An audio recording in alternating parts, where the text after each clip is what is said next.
Hi everyone, it's Carrie. So, better late than never. That's what we're gonna go with. Pardon me. I don't know what happens every July. Every July, I plan all this stuff out. Life. It's a little frustrating. I'm gonna admit it's a little frustrating. So, I appreciate your patience. Thank you so much for waiting for these last two videos. We are going to do week 3 of the Atomic Habits by James Clear Readalong. Week 3 is the third and fourth laws. The third law being make it easy. He gives a really great anecdote. I highly suggest you read it about quantity versus quality. And basically, what it comes down to is when you produce something in quantity and you focus on that, you have more opportunities to tweak things. You have more opportunities for things to get better with time, with practice, right?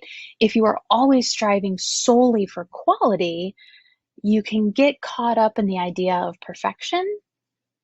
And you know how maybe it was in the first video I said something about me kind of believing that willpower was a bit of a fiction?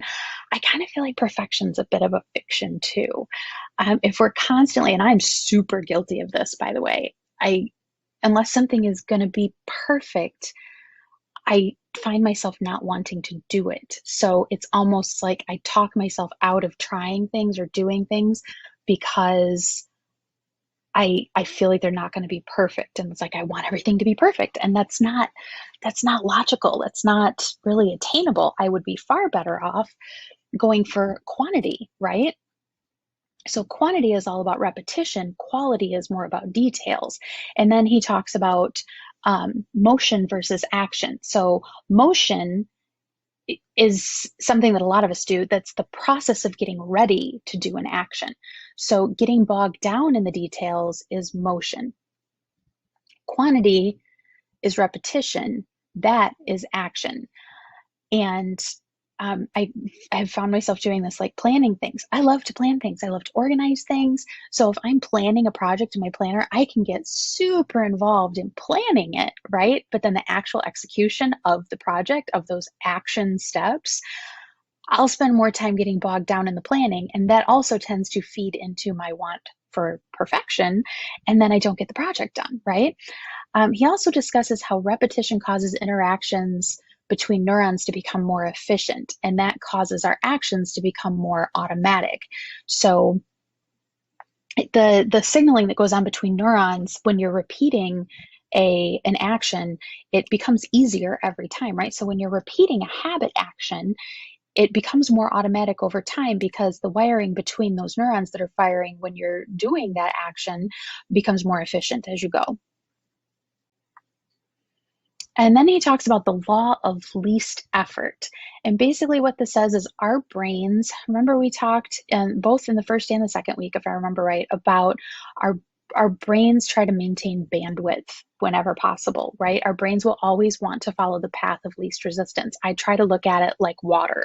Water will always follow the path of least resistance. And so he talks about when you think about habits, why are you trying to cultivate habits that have like net positive results, right? It's not that we want the habits, we want the results of practicing those habits. So if you can make the habits as easy as possible, that means we're more likely to do them even when we don't want to. Okay, and that's not to say we can't do difficult things, because we can. We can all do hard things. But having habits that are easy allows us to more readily deal with the hard things that life can bring, yet still maintain our habits and routines so we can reap the long-term net positive benefits. So it's not to say you can't do hard things, because we all can. But if we make our habits as easy as possible, we're more likely to do them. So when life does throw you a curveball, your habits aren't going to suffer because of that, hopefully. He discusses friction, and this was an immediate, in my brain, immediate callback to several times in the bullet journal method by Ryder Carroll. He talks about friction in planning.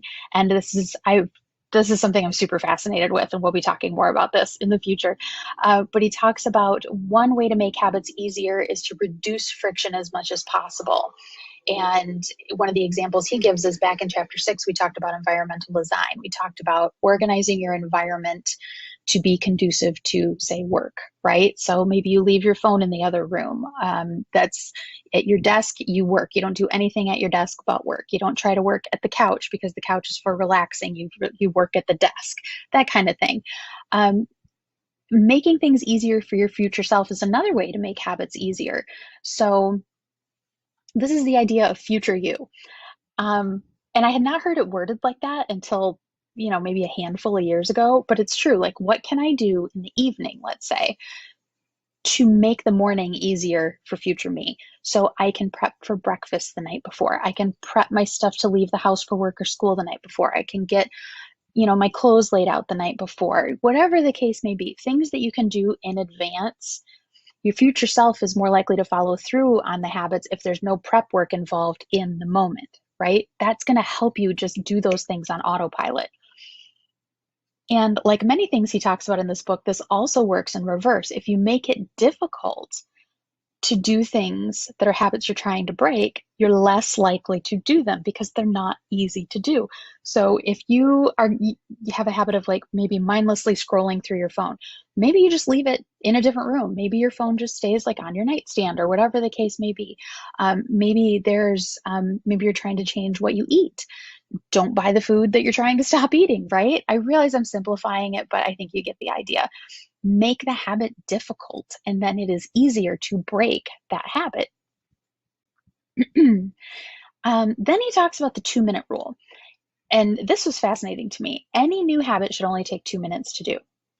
So that makes it easy to start, and it prevents us from getting super overexcited and self-sabotaging ourselves. And, having a 15-minute habit we want to commit to, in the morning, maybe we'll do great at first because it's novel, right? But over time, that 15 minutes, say in the morning, might be hard to come by. So keeping it under 2 minutes really keeps us from self-sabotage. If you take your big goal and you break it down into steps until you get down to the root step, that root step should take under 2 minutes. That's like what he calls the least effort step. And then you keep doing that step until you've mastered it. When you've mastered that first 2-minute step, then you move on to the next step. And eventually you'll find you've built yourself up to achieving the big goal with all these small little 2-minute steps. And then we get to the 4th law, make it satisfying. So the first 3 laws we've already discussed, which were make it obvious, make it attractive, and make it easy. Those all 3 make it more likely that we'll perform a behavior one time. The 4th law, which is make it satisfying, makes it more likely you'll repeat the behavior. So it closes the habit loop. And the thing that makes us want to repeat something, the kind of common sense, we're more likely to repeat a behavior if we enjoy it, right? And then he talks about instant gratification. Now, instant gratification can really be hard to overcome. I am super, super guilty of this. Deciding on good habits benefits our future self, right? But it's an effort that we have to make in the present. So my good habits cost me in the now, but I benefit from them in the future. My bad habits may not feel like they're costing me right now because they're probably satisfying, right? But they're going to cost me in the future. That's net negative behaviors do that. Finding a way to include a little bit of immediate gratification to habits that have long-term payoffs and a little bit of frustration to habits that don't will help us move forward with net positive behaviors and curb the net negative ones. So we need to try to find a way to kind of leverage that urge to have instant gratification to our benefit. We have to remember that, yes, this good habit is maybe costing me time or my patience right now, but I'm going to reap the benefits of it in the future. But that's not instant gratification, right? I want the instant gratification now. Oh, I feel like I skipped one. Hold tight. Nope, I didn't. I just thought I did. Another thing he talks about that I found really interesting was a habit of avoidance. And he says that we remember the end of a behavior more than all the separate parts that led up to that end. So if we can make the end satisfying, it helps us to ensure we'll repeat the behavior. Kind of like in chapter 5 when we talked about habit stacking. And with habit stacking, we tied the start of a habit with a cue. Reinforcement links the end of a habit behavior with a reward. And he gives a really good example of this, talking about behaviors that you want to stop doing. He calls it a habit of avoidance. And he says it's really helpful. We want to work with our brain as much as possible, right? So to work with your brain, making things tangible, visible is the easiest. Remember, we talked about vision being like we have the most vision sensors compared to the other senses. So making your avoidance of a bad habit visible helps. So, like if you're trying to curb your spending, let's say, if you open a savings account and there's a goal you have in mind, when you don't spend money frivolously, so you pass on the expensive coffee or you pass on whatever it is that you would normally go, "Ooh, I want it," the instant gratification, right? And you take the money that you would have spent on that thing and you put it into the savings account for the bigger thing. That is a benefit for future you, right?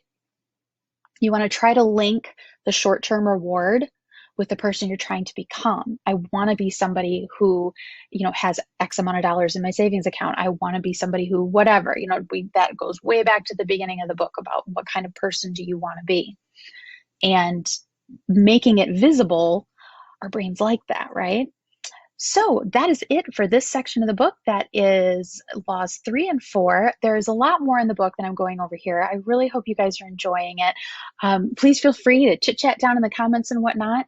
And the next video is going to be the very tail end. We are through all the laws, and the next video is just the very tail end of it. So I hope you're all doing well, and I will talk to you soon. Bye-bye.